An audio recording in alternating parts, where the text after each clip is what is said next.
होय माझ्या प्रिय भावा बहिणींनो, हृदयातून परमेश्वराला धन्यवाद द्या.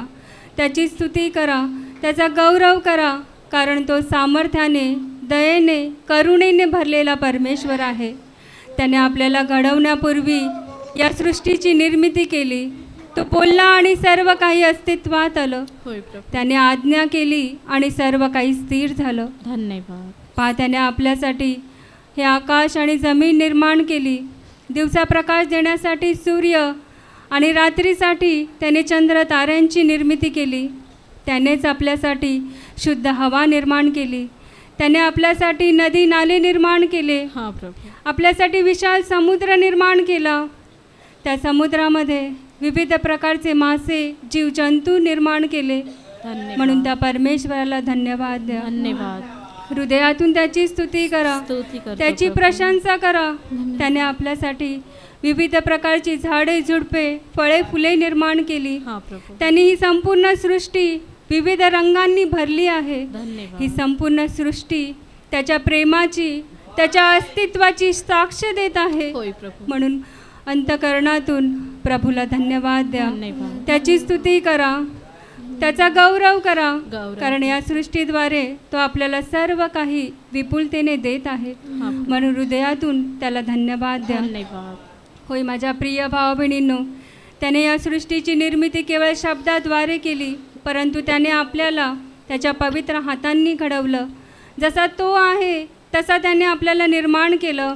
त्याने आपल्याला हे सुंदर शरीर दिलं, आजच्या क्षणापर्यंत जिवंत ठेवलं आणि त्यानेच आपल्याला चांगलं आरोग्य दिलेलं आहे.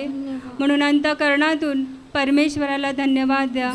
हृदयातून त्याची स्तुती करा, त्याचा गौरव करा. मोठ्याने टाळ्या वाजून परमेश्वराला धन्यवाद द्या. धन्यवाद प्रभू, धन्यवाद प्रभू, धन्यवाद, धन्यवाद, धन्यवाद प्रभू, तुला धन्यवाद, तुला धन्यवाद, तुला धन्यवाद प्रभू, तुला धन्यवाद. आहा ला ला ला ला ला ला ला ला. आहा ला ला ला ला ला ला ला ला. हे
सारे जीव को बनाने वाले, ये सारे जीव को बनाने वाले, हम तेरी स्तुति करते हैं। ये सारी दुनिया बनाने वाले, हम तेरा धन्यवाद करते हैं। ये सारी दुनिया बनाने वाले, हम तेरा धन्यवाद करते हैं। हम तेरा धन्यवाद करते हैं। हम तेरा धन्यवाद करते हैं। होय माझ्या प्रिय भावा बहिणींनो, हृदयातून परमेश्वर पित्याला धन्यवाद द्या, धन्यवाद. त्याची स्तुती करा, त्याचा गौरव करा, कारण त्याने आपल्याला अंधारातून काढून त्याच्या प्रिय पुत्राच्या राज्यात आणलं. होय होय माझ्या प्रिय भावा बहिणींनो, प्रभू येशूला धन्यवाद द्या, हृदयातून त्याची स्तुती करा, त्याचा गौरव करा, कारण आपण अंधारात होतो, आपण स्वतःचं ओझं स्वतः वाहत होतो, आपल्या जीवनाला कुठल्याही प्रकारची आशा नव्हती, परंतु परमेश्वराने आपल्यावर दया केली, त्याने आपल्यावर कृपा केली आणि त्याने आपलं जीवन बदललं, त्याने आपलं जीवन आनंदित केलं. म्हणून हृदयातून परमेश्वराला धन्यवाद द्या, धन्यवाद. प्रभू येशूची स्तुती करा, त्याचा गौरव करा, कारण आपल्याला त्याने सत्याचा मार्ग दाखवला आणि सत्याच्या मार्गाने तोच आपला हात धरून आपल्याला चालवत आहे. होय प्रभू. म्हणून हृदयातून प्रभू येशूला धन्यवाद द्या, धन्यवाद. त्याची स्तुती करा, त्याचा गौरव करा, कारण जेव्हा आपण आजारी असतो तेव्हा तो आपल्याला बरं करतो, जेव्हा आपण दुःखात संकटात असतो तेव्हा आपले स्वतःचे लोक आपल्याला सोडून देतात, परंतु तो आपल्याला कधीच सोडत नाही, तो आपला त्याग कधीच करत नाही, तर सदैव आपल्याला सहाय्य करायला तो तयार असतो. म्हणून हृदयातून परमेश्वराला धन्यवाद द्या, त्याची स्तुती करा, त्याचा गौरव करा, कारण त्याच्या एवढी काळजी आपली कोणीच कधीच घेऊ शकत नाही, त्याच्या एवढं प्रेम आपल्यावर कुणीच कधीच करू शकत नाही. म्हणून हृदयातून प्रभू येशूला धन्यवाद द्या, त्याच्या प्रेमासाठी, त्याच्या दयेसाठी, त्याने आपल्या जीवनावर जे उपकार केलेले आहेत त्या प्रत्येक उपकारांची आठवण करून अंतकरणातून प्रभूला धन्यवाद द्या, त्याची स्तुती करा, मोठ्याने टाळ्या वाजून प्रभू येशूला धन्यवाद द्या. धन्यवाद प्रभू येशू, तुझ्या प्रेमासाठी, तुझ्या दयेसाठी, तुझ्या कृपेसाठी तुला धन्यवाद, तुला धन्यवाद, तुला धन्यवाद, तुला धन्यवाद. अहो प्रभूला नवे गीत गा, सर्व पृथ्वी प्रभूला गा. अहो प्रभूला नवे गीत गा, सर्व पृथ्वी प्रभूला गा.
होय माझ्या प्रिय भावा बहिणींनो, आता आत्म्याने त्या प्रभूच्या क्रुसासमोर या आणि आठवण करा प्रभू येशूने आपल्यासाठी केवढ्या वेदना सहन केल्या. आठवण करा त्याचं ते दुःख सहन. आपण आपल्या शरीराने पापं केली, आपण वाईट वागतो, परंतु त्या सर्व पापांची शिक्षा आपल्या प्रभूने घेतली. तो स्वर्ग आणि पृथ्वीचा मालक असूनसुद्धा आपल्यासाठी किती लीन आणि नम्र झाला. होय प्रभू. आपल्यासाठी त्याने भयानक चापकांचा मार सहन केला. आपल्यासाठी त्याने स्वतःचं पवित्र रक्त वाहिलं. त्याने वाहिलेल्या रक्ताने आपली पापं धुतली गेली. त्याने आपल्यासाठी स्वदेहाचं बलिदान केलं आणि आपल्यासाठी स्वर्गाचं दार उघडलं गेलं. आठवण करा त्याने आपल्यासाठी केवढ्या वेदना सहन केल्या. त्याने स्वतःचं रक्त आणि शरीर देऊन आपल्याला मोलाने विकत घेतलं. हां प्रभू. त्या दुष्टाच्या गुलामगिरीपासून प्रभू येशूने आपल्याला सोडवलं. अनंत काळच्या नाशापासून त्याने आपल्याला वाचवलं. होय, त्याने आपल्याला नवीन जीवन दिलं. होय प्रभू. म्हणून हृदयातून प्रभू येशूला धन्यवाद द्या. धन्यवाद. त्याच्या बलिदानासाठी, त्याच्या या महान उपकारासाठी अंतःकरणातून त्याची स्तुती करा. स्तुती करतो. हृदयाने त्याची प्रशंसा करा. मोठ्याने टाळ्या वाजवून प्रभू येशूला धन्यवाद द्या. धन्यवाद प्रभू येशू, तुझ्या उपकारासाठी, तुझ्या बलिदानासाठी तुला धन्यवाद. तुला धन्यवाद प्रभू. तुला धन्यवाद. तुला धन्यवाद. जय जय प्रभु यीशु की, जय जय प्रभु यीशु की. हमको बचाने आया जगत में, उसकी स्तुति करो. गाओ खुशी के गीत, लेकर की आकाश. आया मसीहा जगत में, पाप का करने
आता आपण त्या प्रभूची आराधना करूया. तुम्ही गुडघ्यांवर या आणि आपले दोन्ही हात स्वर्गाच्या दिशेने उंच करून आत्म्याने त्याची आराधना करा.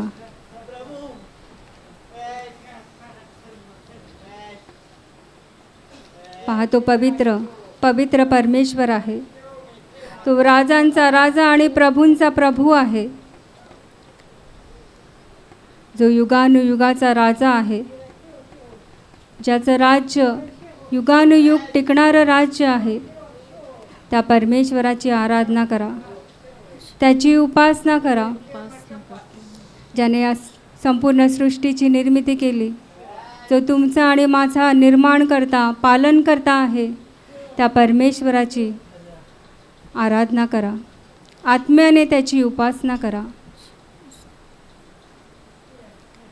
पिता परमेश्वर, मैं करता हूँ तेरी आराधना, तेरी स्तुति. पिता परमेश्वर, मैं करता हूँ तेरी आराधना, तेरी स्तुति. तू मेरा जीवन सर्वस्व भी ले, तेरी आराधना, तेरी स्तुति. तू मेरा जीवन सर्वस्व भी ले, तेरी आराधना, तेरी स्तुति.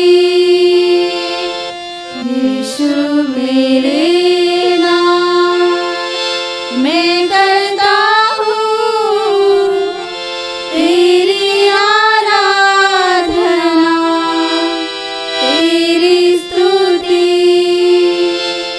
यीशु मेरे नाम मैं करता हूँ तेरी आराधना, तेरी स्तुति. तू मेरा जीवन सर्वस्व भी ले, तेरी आराधना, तेरी स्तुति. तू मेरा जीवन सर्वस्व भी ले, तेरी आराधना, तेरी स्तुति. पावन आत्मा मैं करता हूँ तेरी आराधना, तेरी स्तुति. पावन आत्मा मैं करता हूँ तेरी आराधना, तेरी स्तुति. तू मेरा जीवन सर्वस्व भी ले, तेरी आराधना, तेरी स्तुति. तू मेरा जीवन सर्वस्व भी ले, तेरी आराधना, तेरी स्तुति. तेरी आराधना, तेरी स्तुति. तेरी आराधना, तेरी स्तुति.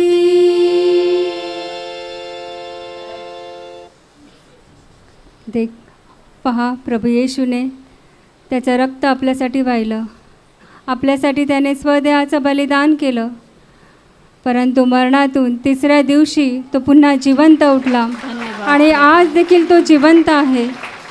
त्याने आपल्या शिष्यांना पवित्र आत्म्याने भरून काढलं आणि तोच पवित्र आत्मा देण्यासाठी प्रभू उत्सुक आहे.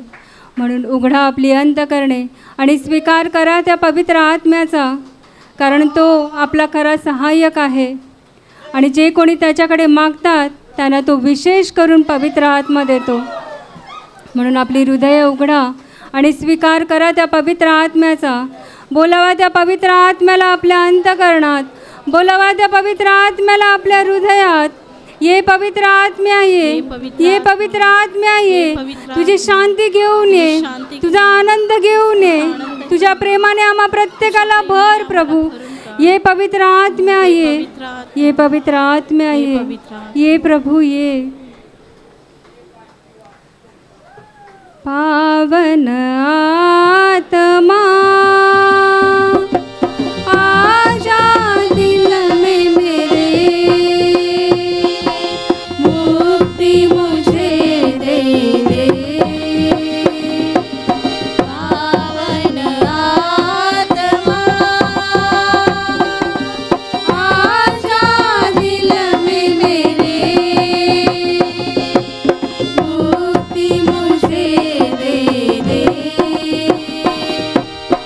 बरसा दे अपनी दया, बरसा दे, बरसा दे, बरसा दे अपनी कृपा, बरसा दे, बरसा दे. पावन आत्मा आजा दिल में मेरे, शांति मुझे दे दे. पावन आत्मा आजा दिल में मेरे, शांति मुझे दे दे. बरसा दे अपना प्रेम, बरसा दे, बरसा दे, बरसा दे अपना दान, बरसा दे, बरसा दे. पावन आत्मा आजा दिल में मेरे, शक्ति मुझे दे दे. पावन आत्मा आजा दिल में मेरे, शक्ति मुझे दे दे. पावन आत्मा आजा दिल में मेरे, मुक्ति मुझे दे दे. पावन आत्मा आजा दिल में मेरे, मुक्ति मुझे दे दे. मुक्ति मुझे दे दे. मुक्ति मुझे दे दे.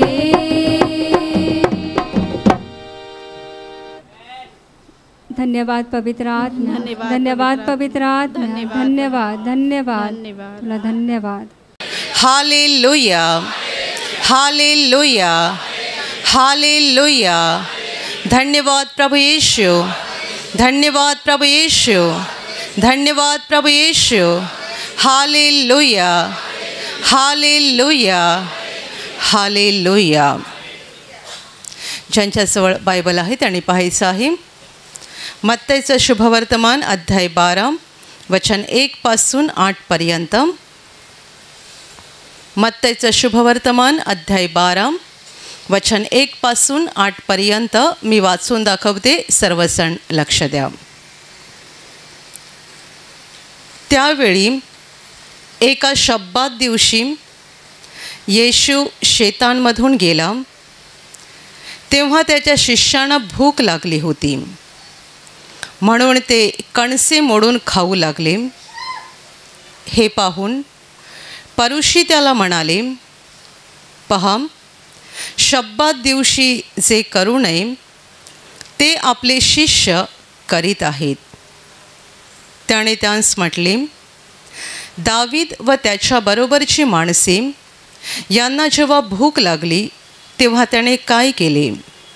म्हणजे तो देवाच्या मंदिरात कसा गेला आणि ज्या समर्पित भाकरी त्याने व त्याच्याबरोबरच्या माणसांनी खाऊ नयेत तर याजकांनी मात्र खाव्या, त्या त्यांनी कशा खाल्ल्या हे तुम्ही वाचले नाही काय? किंवा याजक मंदिरात शब्बात दिवशी शब्बात मोडून निर्दोष असतात, हे नियमशास्त्रात तुम्ही वाचले नाही काय? तरी पण मी तुम्हास सांगतो की मंदिरापेक्षा थोर असा कोणी एक येथे आहे. मला दया पाहिजे, यज्ञ नको. याचा अर्थ तुम्हाला समजला असता तर तुम्ही निर्दोषांस दोष लावला नसता. कारण मनुष्याचा पुत्र शब्बाताचा धनी आहे. Hallelujah, hallelujah, hallelujah, hallelujah, hallelujah, hallelujah, hallelujah. माझ्या प्रिय भावांनो आणि बहिणींनो, देवाचा पुत्र येशू ख्रिस्त जेव्हा मानव रूपात या जगामध्ये होता, इस्रायल देशामध्ये होता, तेव्हा तो देवाचं मन, देवाच्या योजना, देवाची वचनं आणि देवराज्याची सत्य लोकांना उलगडून दाखवत होता. कारण येशू ख्रिस्त या जगात येईपर्यंत माणसाच्या मनात, या जगातल्या लोकांच्या मनात आणि देवाचे निवडलेले लोक इस्रायल यांच्या मनात सुद्धा देवाबद्दल अनेक चुकीच्या कल्पना होत्या. इस्रायल लोक पूर्ण पृथ्वीवरचे असे लोक आहेत ज्यांच्याबरोबर जिवंत देवाने बोलणं केलं आणि देवाने त्यांना मोशेच्या द्वारे एक नियमशास्त्र दिलेलं होतं. त्या नियमशास्त्राप्रमाणे त्यांना वागायचं होतं. कारण देवाचं त्यांना असं वचन होतं की तुम्ही जर माझं नियमशास्त्र सोडून उजवी डावीकडे वळला नाहीत आणि नियमाप्रमाणे वागलात तर मी तुम्हाला आशीर्वादित करेन आणि तुम्ही संपूर्ण पृथ्वीवर एक आशीर्वादित आणि विजयशाली असे लोक बनाल. Hallelujah, hallelujah, hallelujah. मोशेच्या द्वारे इस्रायल लोकांना देवाकडून प्राप्त झालेलं जे नियमशास्त्र होतं त्याप्रमाणे ते चालत होते. पण त्या नियमशास्त्राचा अनेक वेळेला त्यांनी चुकीचा आणि आपल्याला पटेल आणि आपल्याला बरं दिसेल आणि आपल्या फायद्याप्रमाणे त्यांनी अर्थ लावला होता. आजकाल देखील खूप लोक असं करतात की बायबलची वचनं घेतात आणि त्या वचनाचा स्वतःच्या फायद्याप्रमाणे अर्थ लावतात. म्हणून तर ख्रिस्ती लोकांमध्ये सुद्धा भरपूर पंथ आहेत. वचन एकच, पण प्रत्येकजण अर्थ मात्र वेगवेगळा लावतो. Hallelujah, hallelujah, hallelujah, hallelujah. ख्रिस्ती धर्मामध्ये एवढे पंथ तयार होण्यामागे कारण हेच आहे, वचनं सगळ्यांची हीच आहेत, परंतु प्रत्येकाने वचनाचा अर्थ आपल्या बुद्धीला पटेल आणि आपला फायदा होईल याप्रमाणे लावला आणि म्हणून सगळ्या फुटी पडत गेल्या. पण देवाला काय म्हणायचं आहे आणि देव काय सांगतोय हे पवित्र आत्म्याच्या द्वारे समजून घेण्याचा प्रयत्न करणारे लोक मात्र थोडके आहेत. Hallelujah, hallelujah, hallelujah. नेमकी हीच गत इस्रायल लोकांची झाली होती की देवाने त्यांना एक फार मोठं नियमशास्त्र दिलं होतं आणि त्या नियमशास्त्राप्रमाणे त्यांना वागायचं होतं. देवाचा पुत्र येशू ख्रिस्त जेव्हा त्यांच्यामध्ये आला तेव्हा ते त्या देवाच्या पुत्रालाच दोष लावायला लागले की तू हा नियम पाळत नाही, तो नियम पाळत नाही, तू नियमशास्त्राप्रमाणे वागत नाही, तू नियमशास्त्राचा भंग करत आहेस. आणि असाच आपण हा प्रसंग इथे बघतोय. लिहिलेला आहे की येशू ख्रिस्त एका शेतामधून गेला आणि तो शब्बात दिवस होता आणि शिष्यांना भूक लागली होती आणि म्हणून त्या शेतातली कणसं शिष्य मोडत होते आणि हातावर चोळून खात होते. तो शब्बात दिवस होता, म्हणजे विश्रांतीचा दिवस होता. इस्रायल लोकांना देवाने जे नियमशास्त्र दिलेलं आहे त्या नियमशास्त्रामध्ये त्यांना ही सुद्धा आज्ञा आहे की त्यांनी शब्बात दिवस म्हणजे शनिवारचा दिवस म्हणजे आठवड्याचा सगळ्यात शेवटचा दिवस हा पवित्र मानला पाहिजे देवासाठी, आणि त्या दिवशी कोणतंही काम न करता विश्रांती घेतली पाहिजे. आणि याचं उत्तर पण देवाने असं दिलं होतं की देवाने 6 दिवसात जग बनवलं आणि 7व्या दिवशी विश्रांती घेतली, आणि म्हणून त्याने मानवाला सुद्धा दर आठवड्याचा 7वा दिवस म्हणजे शनिवारचा दिवस हा विश्रांतीचा दिवस म्हणून नेमून दिला.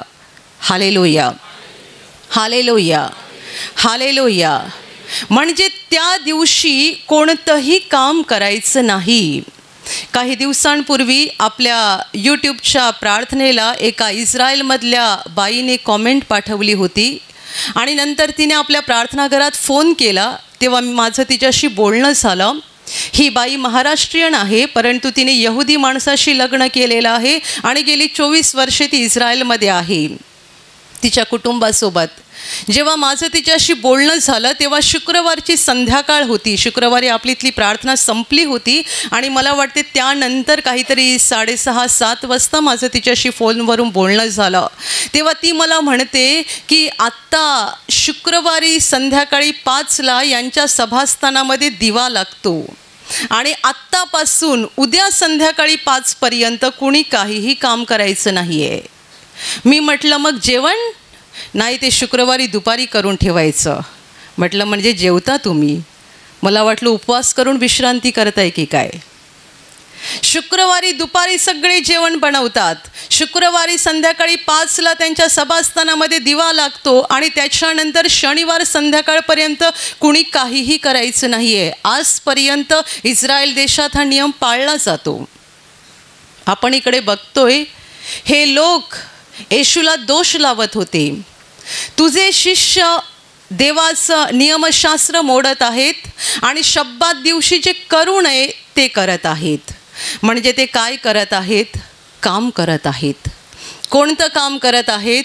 ते त्या शेतातली कणसं मोडत आहेत, हातावर चोळून खात आहेत. काही लोक म्हणतात की शिष्याने चोरी केली असा त्यांचा आरोप होता, पण हा चोरीचा आरोप नाही आहे. जरी ती दुसऱ्यांच्या शेतातली कणसं असली तरी नियमशास्त्रात त्यांना अशी पण आज्ञा आहे की तुम्ही जेव्हा दुसऱ्यांच्या शेतात जाल तेव्हा त्यांच्या शेतातली कणसं खाऊ शकता, परंतु त्यांच्या उभ्या पिकाचं नुकसान करू नका किंवा उभ्या पिकाला विळा मारू नका. म्हणजे ते दुसऱ्यांच्या शेतातली कणसं खात होते, हे पाप करत नव्हते, कारण नियमशास्त्रात त्यांना तसं सांगितलेलं आहे. त्यांच्या दृष्टीने पाप काय होतं? यहुद्यांच्या दृष्टीने, शास्त्री पुरुषांच्या दृष्टीने पाप हे होतं की आज शब्बात आहे, विश्रांतीचा दिवस आहे, काम करायचं नाही असं देवाने सांगितलेलं आहे आणि तुझे शिष्य काम करत आहेत. Hallelujah, hallelujah, hallelujah, hallelujah. येशू त्यांना शेवटी असं म्हणतोय, मनुष्याचा पुत्र शब्बाताचा धनी आहे. तुम्ही कुणाला बोलताय की तू शब्बात मोडतोयस म्हणून? शब्बात मीच बनवलं आहे आणि तुम्ही मलाच सांगताय की तू शब्बात मोडत आहेस. देवाचं नियमशास्त्र त्यांना प्राप्त झालं होतं आणि देवाचा पुत्र जेव्हा त्यांच्यामध्ये आला तेव्हा ते देवपुत्राला नियमशास्त्र शिकवायला लागले. आमचं नियमशास्त्र असं म्हणतं, आमचं नियमशास्त्र तसं म्हणतं, तू नियमशास्त्राच्या विरुद्ध वागतोस. नियमशास्त्र बनवलं कोणी? दिलं कोणी? ज्याने बनवलं दिलं तोच आता मानव रूपात तुमच्यामध्ये आलेला आहे आणि तुम्ही त्यालाच दोष लावत आहात. जेव्हा ते लोक येशूला म्हणत होते की तुझे शिष्य शब्बात दिवशी जे करू नये ते करत आहेत, म्हणजे काम करत आहेत, म्हणजे नियमशास्त्राचा भंग करत आहेत आणि तू त्यांचा गुरु आहेस, तू त्यांचा शिक्षक आहेस आणि त्यांना अडवत नाही आहेस, हे करू देत आहेस. तेव्हा प्रभूने त्यांना स्पष्टीकरण दिलं. देव कोणाला गोंधळात ठेवत नाही, स्पष्टीकरण देतो. प्रभूचं स्पष्टीकरण होतं, तुम्ही वाचलं नाही काय की दावीद आणि त्याच्या बरोबरची माणसं मंदिरामध्ये गेली आणि ज्या समर्पित भाकरी याजकांशिवाय कोणी खाऊ नयेत त्या त्यांनी खाल्ल्या, हे तुम्ही वाचलं नाही काय? आणि त्यामध्ये देवाने त्यांना पाप ठरवलं नाही.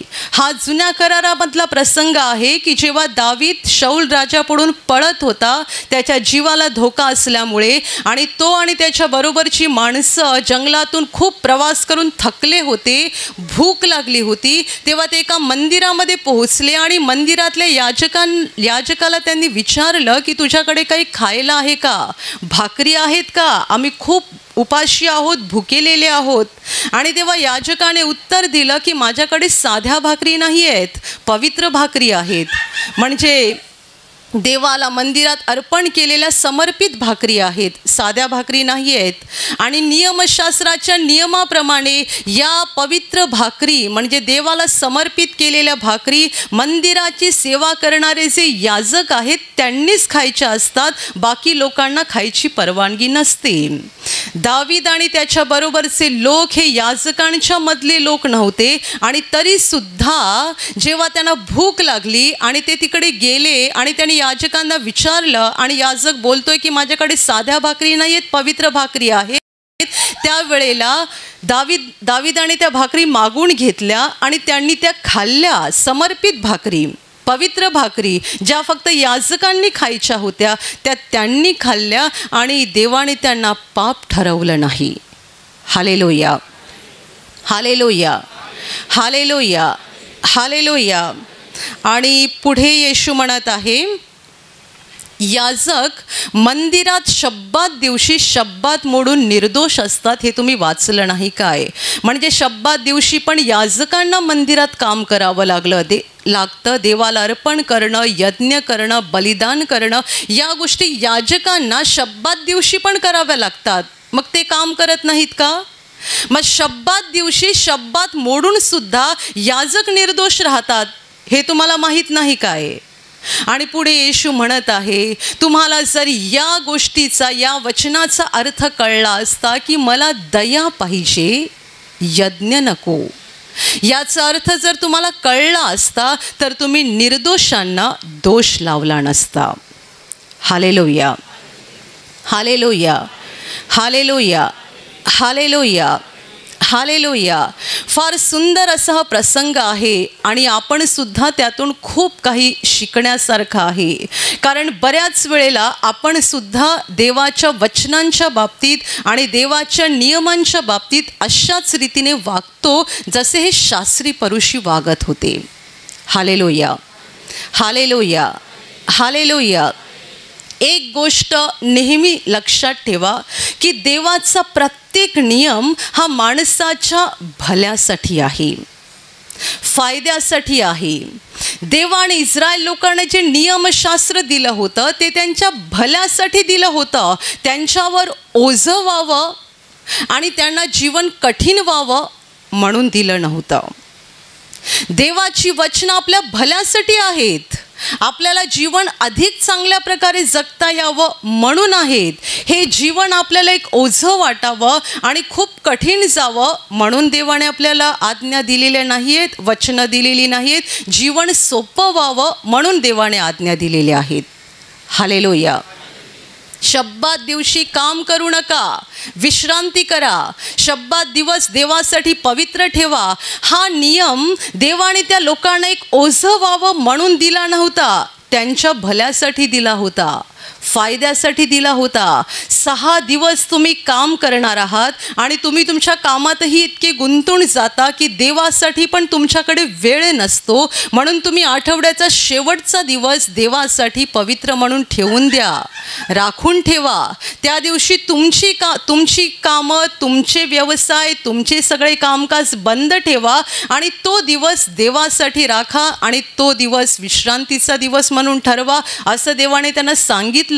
हा नियम त्यांच्या भल्यासाठी, त्यांच्या फायद्यासाठी आणि त्यांना आयुष्य अधिक चांगलं, सुखकर, सहज जगता यावं म्हणून होतं, ओझं वाटावं म्हणून नाही.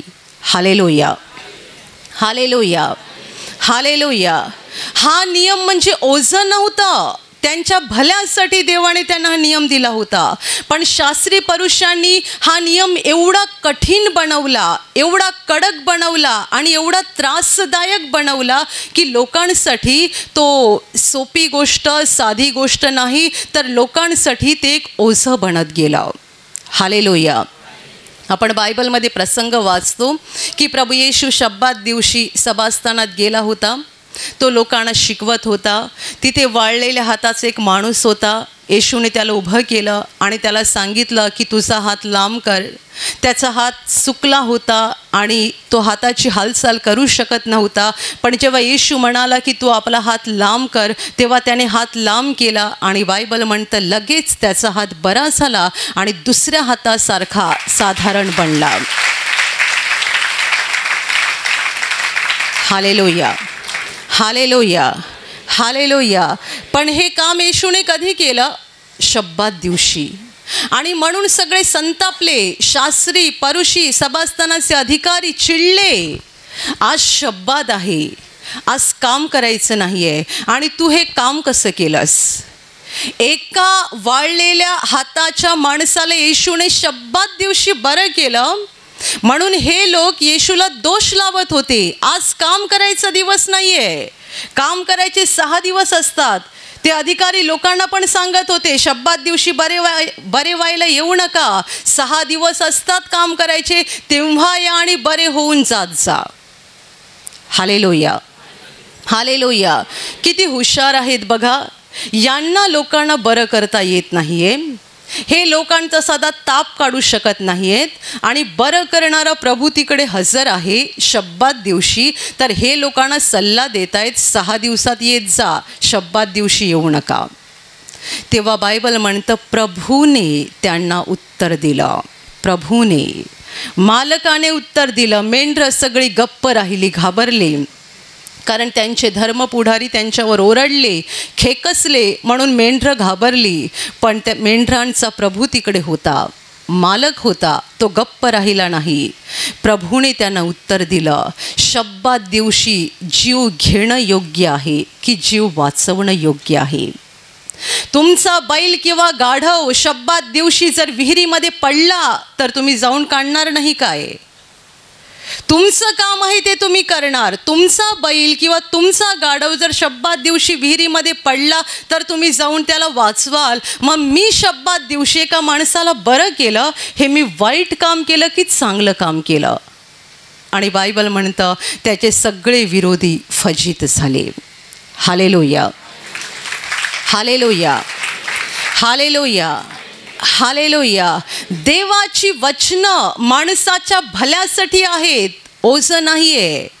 तुम्ही देवाच्या वचनाला ओझं समजू नका. म्हणून योहानाने त्याच्या पत्रामध्ये लिहून ठेवलेलं आहे त्याच्या आज्ञा कठीण नाही आहेत. देवाच्या आज्ञा कठीण नाही आहेत. खूप लोक म्हणतात देवाच्या आज्ञा केवढ्या कठीण आहेत, पाळता येत नाही, प्रयत्न करतो पण जमत नाही आहे. योहान म्हणतो की त्याच्या आज्ञा कठीण नाही आहेत, देवाच्या आज्ञा सोप्या आहेत आणि आपलं जीवन अधिक चांगलं बनावं, अधिक आनंदात आपल्याला जगता यावं म्हणून देवाने त्या आज्ञा दिलेल्या आहेत. इस्रायल लोकांना नियमशास्त्र अशासाठी दिलं होतं की त्यांना देवाचं मन कळावं, जीवन कसं जगायचं ते कळावं आणि ते केल्यामुळे त्यांना देवाचे आशीर्वाद मिळावेत, म्हणजे ते जगात चांगलं आनंदाचं जीवन जगू शकतील. Hallelujah, hallelujah, hallelujah. येशू म्हणतोय की मला दया पाहिजे, यज्ञ नको. याचा अर्थ जर तुम्हाला समजला असता तर तुम्ही निर्दोषाला दोष लावला नसता. अजून एक प्रसंग आहे जिथे येशूने हे वचन पुन्हा एकदा वापरलेलं आहे. जेव्हा प्रभू येशू मत्तई जकातदाराच्या घरी जेवणासाठी गेलेला होता. तो जकातदार होता म्हणजे धर्मपुढाऱ्यांच्या नजरेला एक पापी माणूस होता. आणि जेव्हा येशू त्याच्या शिष्यांना घेऊन तिकडे जेवायला गेला तेव्हा सगळं घर लोकांनी भरलं आणि त्याच्यामध्ये कोण होते? जकातदार, पापी लोक. पापी लोकांनी घर भरून गेलं आणि येशू ख्रिस्त त्यांच्याबरोबर जेवत होता. त्यावेळेला धर्मपुढाऱ्यांना ते आवडलं नाही आणि ते कुरकुर करायला लागले की तुमचा प्रभू पापी लोकांबरोबर का जेवतोय? हे सगळे पापी लोक आहेत, दुसऱ्यांना फसवणारे, लुबाडणारे, वाईट कामं करणारे सगळे पापी लोक आहेत. आणि या पापी लोकांसोबत तुमचा गुरु का जेवतोय? त्यांची कुरकुर सुरू झाली. तेव्हा येशूने त्यांना उत्तर दिलं, निरोग्यांस वैद्याची गरज नसते तर रोग्यांना असते. मी नीतिमानांना नाही तर पापी लोकांना बोलवावयास आलेलो आहे.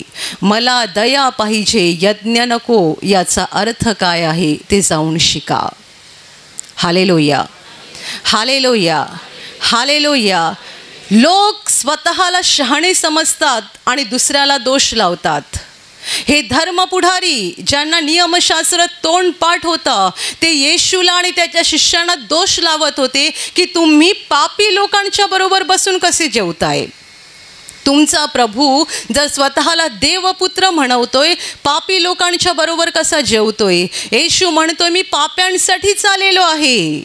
मला दया पाहिजे, यज्ञ नकोय. याचा अर्थ काय आहे ते जाऊन शिका.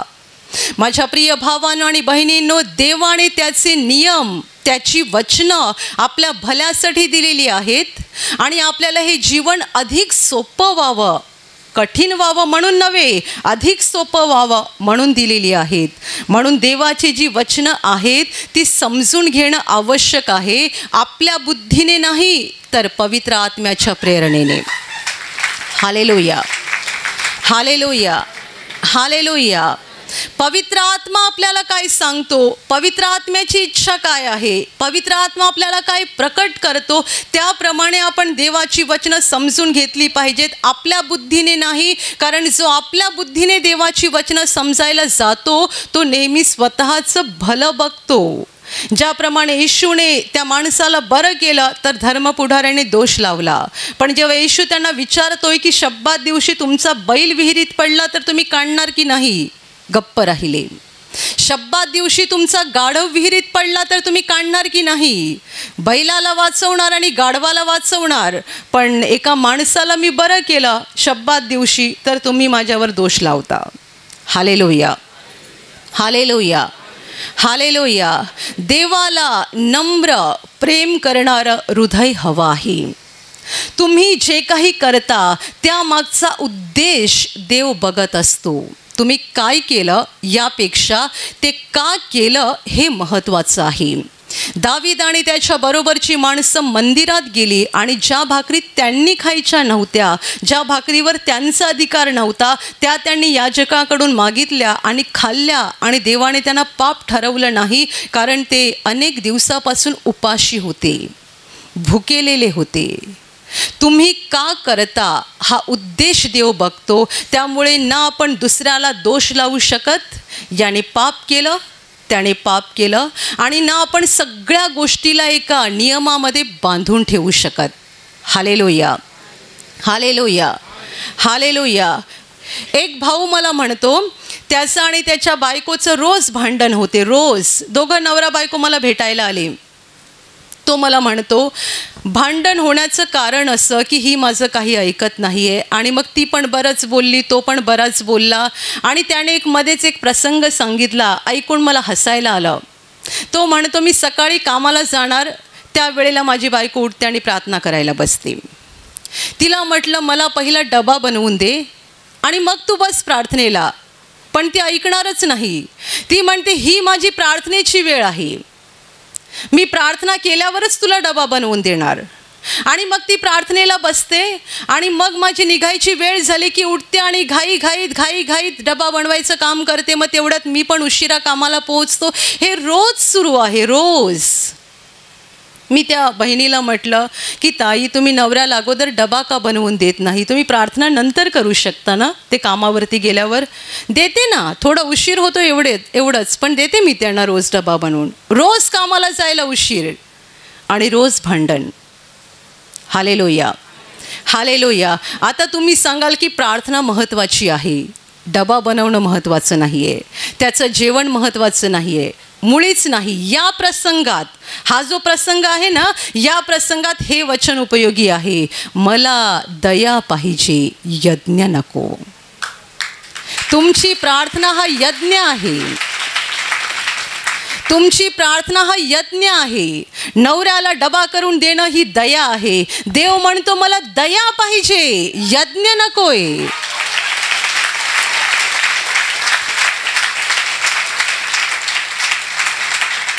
एखादी बाई घरी उपवास करते आणि मग उपवास असला की त्या दिवशी ती घरात जेवण बनवणार नाही, नवऱ्यावर चिडचिड करणार, मुलांवर चिडचिड करणार. आज उपवास आहे म्हणून मला कोणी त्रास द्यायचा नाही आहे. मग उपवास करायची गरज आहे का? उपवासाच्या दिवशी मी जेवण बनवणार नाही, उपवासाच्या दिवशी कोणी मला काम सांगायचं नाही, उपवासाच्या दिवशी कोणी मला सतावायचं नाही, आणि उपवास आहे म्हणजे पोटामध्ये कावळे ओरडत असतील त्यामुळे चिडचिडपणा होतो, नवऱ्यावर ओरडते, मुलांवर ओरडते. असला उपवास काय कामाचा? हा उपवास म्हणजे बलिदान आहे, यज्ञ आहे. आणि येशू म्हणतोय मला दया पाहिजे, यज्ञ नकोय. याचा अर्थ काय आहे ते जरा शिकून घ्या. Hallelujah, hallelujah, hallelujah, hallelujah, hallelujah. खूप वर्षापूर्वी आपल्या प्रार्थना केंद्राच्या टीममध्ये एक ब्रदर होता, भाऊ होता, जो दिवसभर ब्रदर्स रूममध्ये बसून राहायचा पूर्ण दिवस. त्याला कधीही कामासाठी बोलावलं की त्याचं उत्तर असायचं आज संध्याकाळी. निवासी शिबिरात तो आजारमुक्तीची प्रार्थना घ्यायचा, तर तो म्हणायचा आज संध्याकाळी माझी प्रार्थना आहे म्हणून मी आता प्रार्थनेमध्ये आहे, मी कामासाठी येऊ शकत नाही. दिवसभर जेवढी कामं केंद्रामध्ये असायची कोणत्याच कामाला तो येणार नाही आणि संध्याकाळी स्टेजवर येऊन हालेलुया बोलणार. किती वर्षे त्याचं असं सुरू होतं आणि त्याला समजावलं पण ब्रदरांनी. त्याचं उत्तर होतं मी ब्रदर DJS दिनकरण जसं आहे ना तसा मोठा माणूस बनणार आहे, त्यामुळे मी असली कामं करणार नाही, खुर्च्या लावणं, चटया टाकणं, झाडू मारणं, संडाची सफाई करणं, भांडी घासणं ही कामं मी करणार नाही, मी डॉक्टर दिनकरणसारखा बनणार आहे. खूप वर्षे केंद्रामध्ये राहिला आणि जेव्हा बघावं तेव्हा हालेलुया, हालेलुया, हालेलुया, हालेलुया बोलत असायचा, पण हॉलमध्ये येऊन एक खुर्ची पण कधी लावायचा नाही. दिवसभर हालेलुया बोलणार पण हॉलमध्ये लोकांसाठी येऊन एक 10 खुर्च्या लावायचं नाही, कोणतीही सेवा करणार नाही आणि अगदी जबरदस्ती केली तर कुरकुर करून करणार. शेवटी असं झालं की त्याचा आत्माच थंड पडत गेला, तो निघून गेला. आता तो कार्पेंटर आहे, दिनकरण नाही बरं का. मला दया पाहिजे, यज्ञ नकोय. 3 ते 4 वर्षे ब्रदर्स रूममध्ये राहून दिवसभर हालेलुया बोलत राहिला. सगळं हालेलुया फुकट गेलं, कारण जेव्हा तो हालेलुया बोलत होता तेव्हा देव त्याला सांगत होता जरा खाली जाऊन खुर्च्या लाव हॉलमध्ये, जरा चटया टाक, ते काम पहिलं कर, मला ते पाहिजे. जर कोणी रात्री आपल्या झोपेचा त्याग करून प्रार्थना करत आहे तर ती प्रार्थना देवाला मान्य आहे, पण तुम्ही कामं टाळायची आहेत म्हणून जर तुम्ही प्रार्थनेला बसत आहात तर तुमची प्रार्थना अशा यज्ञासारखी आहे जी देवाला अजिबात पसंत नाही आहे. Hallelujah, hallelujah, hallelujah. जेव्हा चर्चमध्ये 40 दिवसाचे उपवास सुरू होतात मार्च-एप्रिलच्या दरम्यान, त्यावेळेला खूप लोक आम्हाला प्रश्न करतात आम्ही हे उपवास केले चालतील का? मी नेहमी त्यांना उत्तर देते ज्यामुळे ते नाराज होतात. मी म्हणते पहिला उपवास रागाचा करा. 40 दिवसात कुणावर पण रागावणार नाही. जमते का बघा. जेवणाचा त्याग करणं सोपं आहे, रागाचा त्याग करणं सोपं नाही आहे. आणि ज्यांना खूपच राग येतो त्यांनी हा उपवास जरूर करावा. एकदम कडक उपवास करायचा. 40 दिवस कुणावरच रागावणार नाही. उपवास कसला करताय तुम्ही? खाण्यापिण्याचा. राग सोडवत नाही आहेत, वाईट सवयी सोडवत नाही आहेत, पाप सोडवत नाही आहेत, देवाला असल्या गोष्टी नको आहेत. म्हणून येशू म्हणतोय मला दया पाहिजे, यज्ञ नको. याचा अर्थ काय आहे ते जाऊन शिका. Hallelujah, hallelujah. उपवास करणं फार चांगली गोष्ट आहे, प्रार्थना करणं फार सुंदर गोष्ट आहे, देवाची स्तुती करणं फार महत्त्वाची गोष्ट आहे. परंतु या गोष्टी करत असताना महत्त्वाच्या गोष्टीवर दुर्लक्ष होता कामा नये. जसं मी तुम्हाला म्हटलं की ती बाई नवऱ्याला डबा करून द्यायला बघत नाही, ती वेळ प्रार्थनेची आहे. नवरा कामावर गेल्यानंतर प्रार्थना करता येत नाही का? पण ती ऐकणार नाही. मग अशी प्रार्थना देव ऐकतो का? अशा प्रार्थनेचा देव स्वीकार करतो का? तुम्ही तपासा की अशा तुमच्या किती प्रार्थना वाया गेलेल्या आहेत. वाया म्हणजे ज्याचा काहीच उपयोग होत नाही, काहीच फायदा होत नाही. आपण दुसऱ्यांवर प्रेम करत नाही, दुसऱ्यांवर दया करत नाही, दुसऱ्यांबद्दल आपल्याला कळवळा येत नाही, करुणा वाटत नाही आणि मोठमोठ्याने हालेलुया बोलणार, टाळ्या वाजवणार, गाणी गाणार, बायबलमधली वचनं तोंडपाठ करणार. देवाला असल्या व्यक्तीबद्दल जराही आनंद होत नाही. Hallelujah, hallelujah, hallelujah, hallelujah. माझ्या प्रिय भावांनो आणि बहिणींनो, समजून घ्या की देवाचा प्रत्येक नियम आपल्या भल्यासाठी आहे आणि आपलं जीवन सोपं व्हावं म्हणून आहे. तुम्हाला मी नेहमी सांगतो की रोज प्रार्थना करा, रोज देवाची वचनं वाचा. याचा अर्थ काय? जेव्हा तुमच्या घरामध्ये काही महत्त्वाचं काम आहे त्यावेळेलाच तुम्ही बसणार प्रार्थना करायला, त्यावेळेलाच त्या दिवशीच तुम्ही उपवास धरणार आणि मग घरामध्ये सगळा गडबड गोंधळ होणार, भांडणं होणार आणि मग लोक तुम्हाला सांगणार की कशासाठी प्रार्थना करतोस, कशासाठी प्रार्थना करतेस.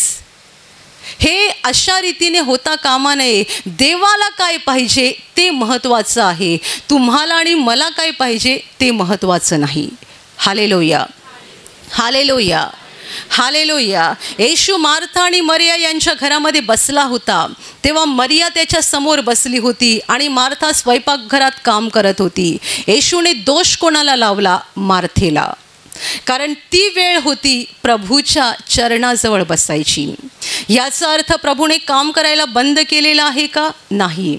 कामाची वेळ असते तेव्हा काम करायचं असतं, प्रार्थनेची वेळ असते तेव्हा प्रार्थना करायची असते, दुसऱ्यांवर दया करायची वेळ असते तेव्हा दया करायची असते, दुसऱ्यांना मदत करण्याची वेळ असते तेव्हा मदत करायची असते. कारण प्रत्येक वेळ ही देवाने आपल्याला स्वर्गातून नेमून दिलेली आहे, ती पुन्हा येणार नाही. Hallelujah, hallelujah, hallelujah. तुम्हाला जर कुणाला तरी मदत करायची किंवा कुणावर तरी दया करायची संधी मिळालेली आहे तर लक्षात ठेवा, ती देवाने तुम्हाला दिलेली वेळ आहे, ती पुन्हा येणार नाही, नंतर येणार नाही. मी नंतर करेन असं बोलू नका, कारण नंतर ती वेळ येणार नाही. देवाने तुम्हाला आत्ता संधी दिलेली आहे तर ते तुम्ही आत्ता करायला पाहिजे. हालेलुया. उगाच देवाच्या वचनाचा चुकीचा अर्थ लावून ओझं मोठं करून घेऊ नका. देवाची वचनं आपल्या भल्यासाठी आहेत आणि आपलं जीवन चांगलं करण्यासाठी आहेत. आणि त्याचप्रमाणे या यहुदी लोकांसारखा दुसऱ्यांना दोष पण लावू नका. याने नियम मोडला, त्याने नियम मोडला, हा देवाविरुद्ध वागतो, तो देवाविरुद्ध वागतो, ती देवाची आज्ञा मोडते. कुणाला दोष लावू नका, कारण देव बाह्यरूप बघणारा नाही आहे, हृदय बघणारा आहे. तो प्रत्येकाचं हृदय बघतो. तुम्ही कोणाबद्दलही खात्रीने सांगू शकणार नाही की हा माणूस नरकात जाणार आहे किंवा हा माणूस स्वर्गात जाणार आहे. तुम्ही कुणाबद्दलच सांगू शकत नाही, कारण प्रत्येक माणसाचं देवाबरोबर एक आत्मिक नातं असतं.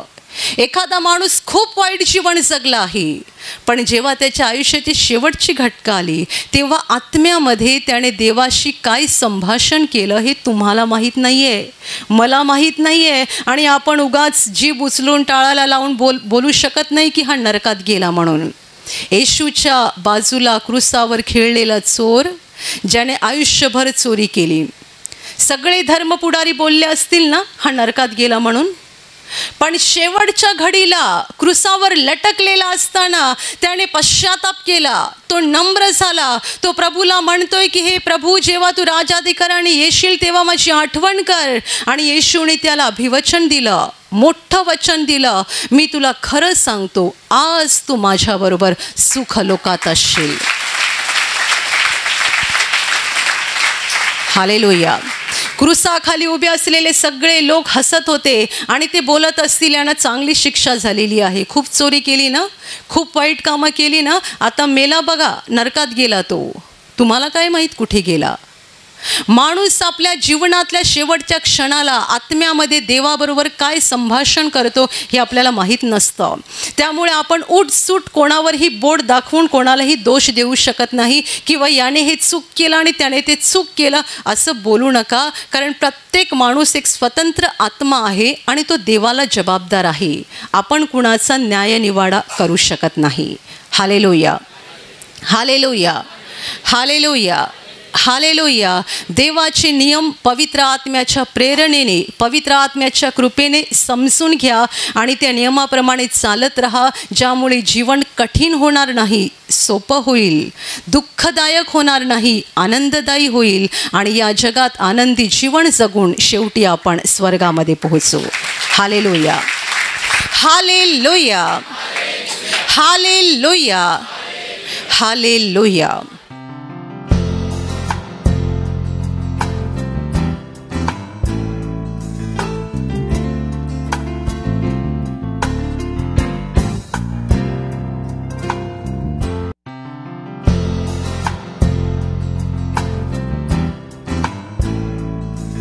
या ताईचं नाव ललिता आहे. ते सांगतात की तिला 13 वर्षाची मुलगी आहे. मुलगी 13 वर्षाची झाल्यानंतरसुद्धाही 13 वर्षांचं त्यांना बाळ होत नव्हतं. त्यांनी फार प्रयत्न केले तरी देखील त्यांना बाळ होत नव्हतं. त्याच्यानंतर जेव्हा त्या गरोदर राहिल्या आणि त्या गरोदर राहिल्यानंतर त्यांची डिलेवरी झाली, म्हणजे ह्या मुलीच्या वेळेला त्या अगोदर जी मुलगी आहे त्यावेळेला डॉक्टरांनी सांगितलं की ती मुलगी मरण पावलेली आहे. परंतु ते बाळ त्यांना देण्यात आलं नाही. ते सांगितलं की मुलगी मरण पावलेली आहे, बाळ मरण पावलेलं आहे. आणि त्यानंतर 1 आठवड्यानंतर त्यांना ते बाळ मेलेलं बाळ दिलं. ते सांगतात की त्यानंतर ते नर्वस झाले होते की इतक्या वर्षानंतर बाळ झालेलं आहे पण तू मेलेलं कसं. त्याच्यानंतर त्यांच्या आईने व त्याच्या मुलीने रडून प्रभूकडे प्रार्थना केली की प्रभू असं पुन्हा काही व्हायला होतं. त्यानंतर त्या पुन्हा गरोदर राहिल्या ह्या बाळाच्या वेळेला, या मुलीच्या वेळेला. गरोदर आल्यानंतर त्यांनी प्रभूकडे प्रार्थना केली की प्रभू यंदा असं व्हायला नको होतं, व्हायला नाही पाहिजे. तर त्यासाठी त्यांनी प्रभूकडे प्रार्थना करत राहिले आणि निवासी शिबिर पण त्यांनी त्या दरम्यान केलं. त्यानंतर प्रभूची दया त्यांच्यावर झाली आणि आता त्यांची डिलेवरी झालेली आहे. पण तो डिलेवरी झाल्यानंतर त्यांना कळवण्यात आलं, जेव्हा सोनोग्राफी करण्यात आली तेव्हा त्यांना सांगलं की या बाळाच्या म्हणजे या मुलगी आहे, मुलीच्या छातीवर होल आहे आणि त्यांना ICUमध्ये ठेवण्यात आले होतं. परंतु त्यांच्या आईने म्हटलं की असं कसं होईल की इतक्या वर्षांनी देवाने बाळ दिलं आणि त्याच्यामध्ये छातीमध्ये होल कसा असू शकतो. त्यानंतर त्या रडून प्रभूचा धावा करत राहिल्या. त्याची मुलगी पण प्रार्थना करत राहिली आणि प्रभूची दया अशी झाली की जेव्हा काही दिवसानंतर त्याने पुन्हा सोनोग्राफी काढली, ज्या पहिल्या सोनोग्राफीमध्ये छेद होता प्रभूने तो छेद बंद केला, तो होल बंद केला आणि आता हे मुलगी व्यवस्थित आहे, बाळ व्यवस्थित आहे. मग तुम्ही सर्वांनी जोरात टाळ्या वाजून प्रभू येशूला धन्यवाद द्या. हालेलुया. ताई थांबा. आहे डोळे उघडा. देवाने एवढा मोठा चमत्कार डोळे उघडा तुमच्या मुलीच्या त्या मुलीच्या जन्माला केलेला आहे. तुम्हाला सांगण्यात आलं की त्या मुलीच्या छातीमध्ये होल आले. सोनोग्राफीमध्ये सांगितलं. मी सगळं सनाई म्हणून होल दाखवते. मला सांगता पण नाही आला तिथे. मला सांगतात ताई तुम्हाला असं सांगण्यात आलं होतं की सोनोग्राफी जेव्हा काढली त्यामध्ये छातीमध्ये या बाळाचा होल दिसत होता. हो सांगायचे का छातीला होल आहे तर पुन्हा सोनोग्राफी करायला लागली. जेव्हा तुम्हाला कळलं जेव्हा छातीमध्ये होल आहे त्यानंतर तुम्ही काय केलं त्यासाठी. इकडे प्रार्थनाला येत राहिले, प्रार्थना करत राहिले. नंतर पुन्हा जेव्हा सोनोग्राफी केलं तेव्हा मग नाही सांगितलं. हालेलुया. आता हे बाळ व्यवस्थित आहे. हो. म्हणजे तुम्ही सांगता हे तुमची 13 वर्षाची मुलगी आहे. हो. त्यानंतर तुम्हाला बाळ होत नव्हतं. नाही. मग तुम्ही प्रार्थनेत येत राहिला. हो. तुमचा देवावर विश्वास होता की एक दिवशी देव मला बाळ देईल. हो. देवाने तुम्हाला हे सुंदर मुलगी देऊन आशीर्वाद केला. हो. प्रभूच्या या महान कामाबद्दल तुम्ही सर्वांनी जोरात टाळ्या वाजून प्रभू येशूला धन्यवाद द्या.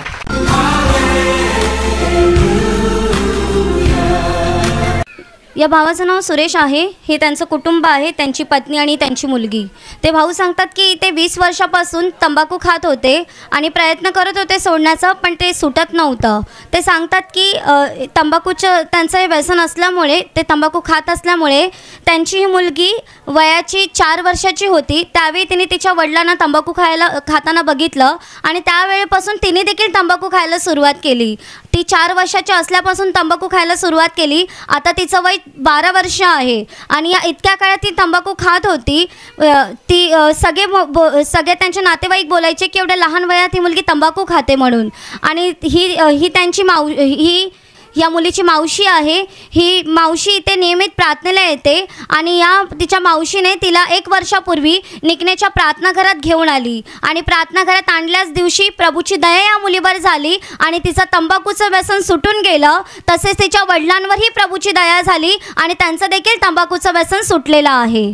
भाऊ, तुम्हाला कधीपासून तंबाखूचं व्यसन होतं? 20 वर्षापूर्वी. 20 वर्ष. म्हणजे तुम्ही सोडण्याचा प्रयत्न केला होता पण सुटायची नाही, सुटत नव्हती. आणि तुमची मुलगी किती वर्षाची होती तिने तुम्हाला तंबाखू खाताना बघितलं? 4 वर्षाची. तिने तुम्हाला तंबाखू खाताना बघितलं त्यावेळी ती 4 वर्षाची होती. 4 वर्षाची. आणि त्यानंतर काय झालं? त्यानंतर वीटभट्टीवर मी जात होतो ना, वीटभट्टी जाते तिकडे झोपते मी दुपारचे, तिथपर्यंत ती लागली खा. म्हणजे ती पण तंबाखू खायला लागली? हां. ती दूध पण पीत असायची पण तंबाखू पण? दूध पण पीत नाही, तंबाखू पण खाय. पण तिच्या मावशीने तिला इथे प्रार्थनेला आणलं. हां, ते निघण्याला घेऊन जात होते ना. आणि पहिल्याच दिवशी प्रभूची दया झाली आणि त्या तंबाखूच्या व्यसनातून ती मुक्त झाली. हो. ताई, तुमची मुलगी लहान असल्यापासून लहानपासून ना खाय ती तंबाख होती. ती दूध पे तांसी खाय, दूध नाकावाट तोंडावाट काढायची. म्हणजे तंबाखू खाल्ल्यामुळे ते दूध बाहेर काढायची? हां, बाहेर काढायची. आता तिची सुटली 2 वर्ष. 2 वर्ष झाली सुटली. तिची मावशी तिला इथे प्रार्थनेला घेऊन? हां, तिची मावशी घेऊन आली होती. आणि एवढे लहान वयात ती तिच्या वडिलांना बघून तिने खायला सुरुवात केली? हां, तिचे वडिलांना त्याला नांगून ना खायला सुरुवात केली. ते आणि सगळे तिला एक ती निस्ती मलून पाहत हवी तर नाही ना, विजय ती तोंडात खाल्ली तर माजून राहिली. ताजी नसे आली ना तिला तर माजली, नाकावाट तोंडावाट दूध काढायला लागली. ती तर आमच्या गावाची हसायला लागली की तंबाखू अडी बारकी ना तंबाखू कशी खाय. तर तिची मावशी होती सांग काय मी घेऊन जाण तिकडे तर सुटल तेच. आमची पारसा सांग काय कशी तिची सुटल, आता तुम्ही काय करा.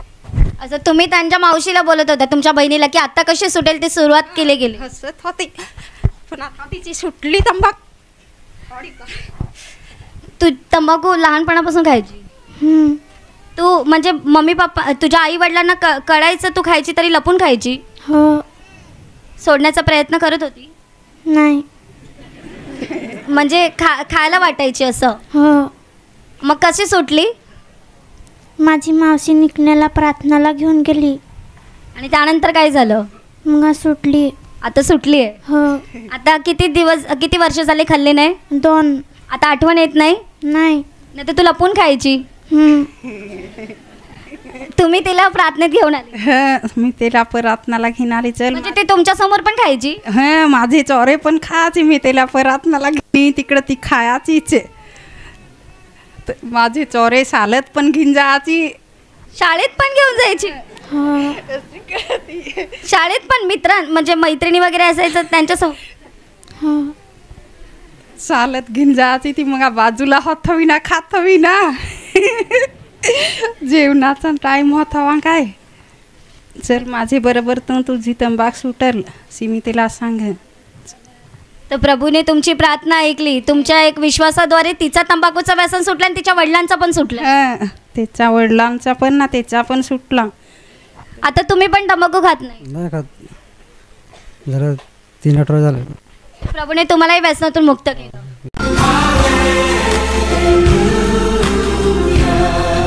या भाऊंचं नाव अतुल आहे. त्यांच्या मुलीला 10 दिवसापासून शरीरावर संपूर्ण फोड्या आल्या होत्या आणि त्या फोड्या काही कारणामुळे सुकत पण नव्हत्या. ते हैराण झाले होते. त्याच अवस्थेत ते 15 दिवसा अगोदर प्रार्थने सभेत घेऊन आले आणि इथल्या एका भावाकडून त्यांनी प्रार्थना करून घेतली. प्रार्थना केल्यानंतर प्रभूची दया त्या मुलीवर होत गेली आणि हळूहळू त्या फोड्या आता पूर्णपणे नष्ट झालेल्या आहे. प्रभू येशूने या आजारातून त्यांना बरं केलेलं आहे. याशिवाय या भावाला 1 वर्षापासून अधिक काळापासून अशी समस्या होती की त्यांना अधूनमधून उजव्या साईडला कुशीमध्ये दुखायचं आणि दुखणं इतकं भयंकर होतं की त्यांना उठता बसता देखील येत नव्हतं.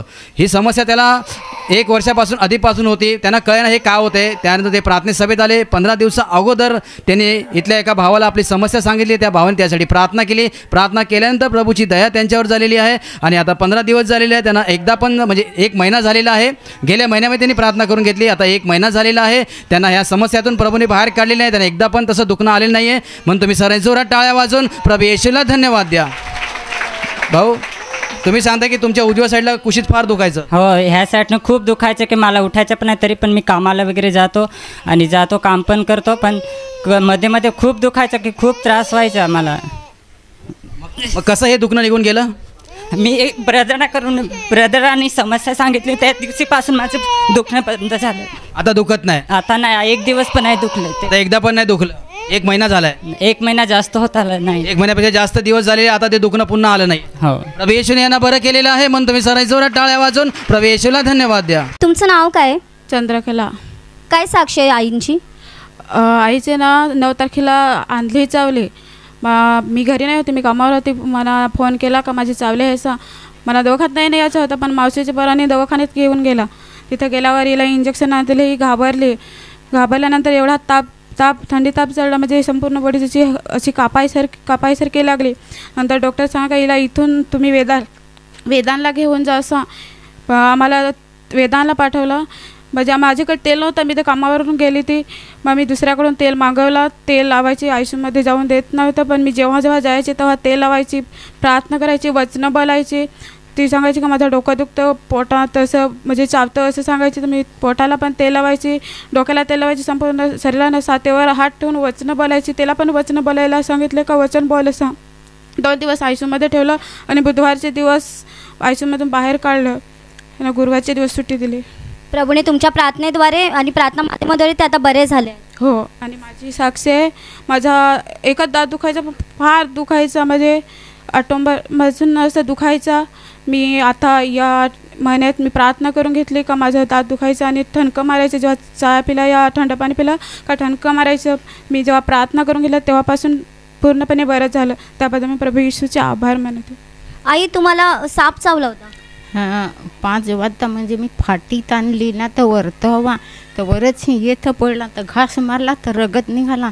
तसं मी सुटक्याला सांग पुसला ना. मी घरी गेले, शेतावरशी मी घरी गेले, दूर आहे तरी मी गेले, वचना बोलत घरी गेले ना. मी माझ्या मुलीलाच फोन केला, मी घरापणही सांगला, माझ्या बहिणीले पोराला नाही का कोणाला नाही सांगला, गपचूप फोन लावून मागला ना. मी बाहेर जाऊन बोलले का बाई माझी असून झालं आहे. तर मग त्यांनी फोन तशी ते याची थांब त्याने ऐकला, तर म्हणजे मला गाडीवर बसवला ना, लगेच तो दवाखान्यातच घेऊन गेला. तुम्ही हॉस्पिटलमध्ये असताना पण प्रार्थना करत होता आणि तेल लावत होता? तरी मग आम्ही वचना बोललं, तरी मी दवाखान्यात म्हणजे ते विचारित खुर्चीत मला बसवला, आखा दाखवला, काय चावला त्या पण मी दाखवला, बाटल्या लावल्या त्या पण मी शुद्ध म्हणा. पण म्हणजे मग माझे बिस्ती मनात आणली, तर मग माझा शरीर आखा माझा ओढा आखा अंग थर कापत, ताप आला जरा, ओढा थंडी वाजे. मग मला फार म्हणजे मनात बिस्ती फार आली. तर पण तुमच्या मुलीने आणि तुम्ही प्रार्थना केली, प्रभूने बरं केलं. सगळ्यांनी जोरात टाळ्या वाजवून प्रभूला धन्यवाद द्या.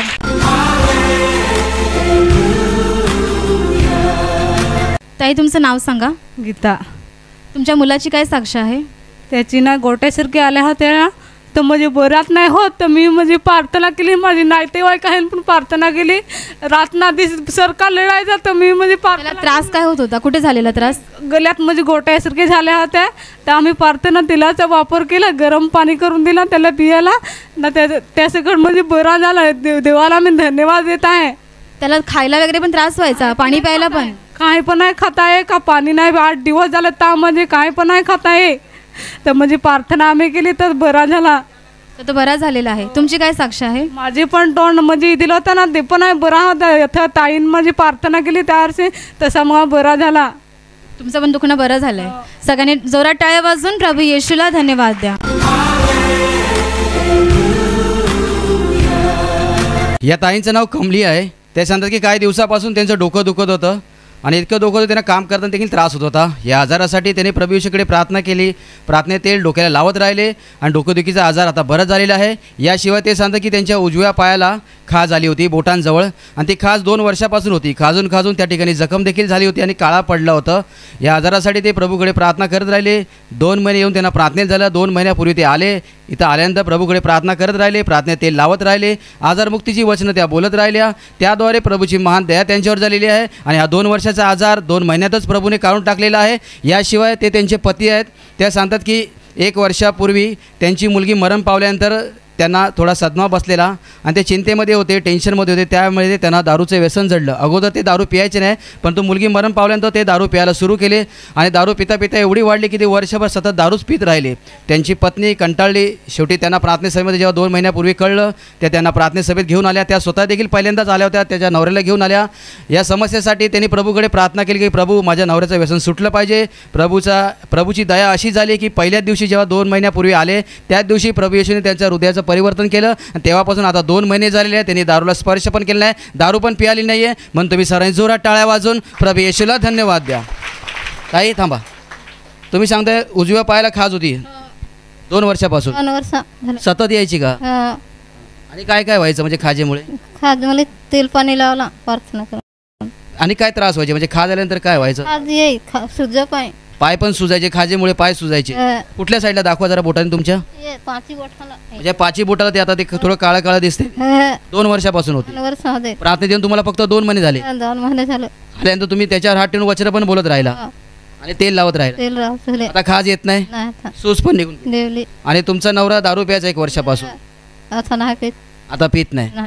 भाऊ तुम्हाला दारूचं व्यसन जडलं होतं, अगोदर तुम्ही पियायचे का? नाही, अगोदर नाही प्यायचे. पण मुलीच्या मरण पावल्यानंतर तुम्हाला एक चिंता आली. त्या चिंत्यापोटी तुम्ही दारू प्यायला सुरुवात केली. दारू सुटत नव्हती. नाही. मग कशी सुटली दारू? दारू म्हणजे ते आलो प्रार्थना ते तेल पाणीचं लावून मग नाही. म्हणजे प्रार्थना येत राहिले तुमची दारू सुटली. ज्या दिवशी पहिल्या दिवशी 2 महिन्यापूर्वी आला तेव्हापासून सुटली. तेव्हापासून तुम्ही प्यायलेत नाही. प्रभू येशूने या दोघांना सर्व बंधनातून मुक्त केलेलं आहे. मग तुम्ही सर्वांनी जोरात टाळ्या वाजवून प्रभू येशूला धन्यवाद द्या.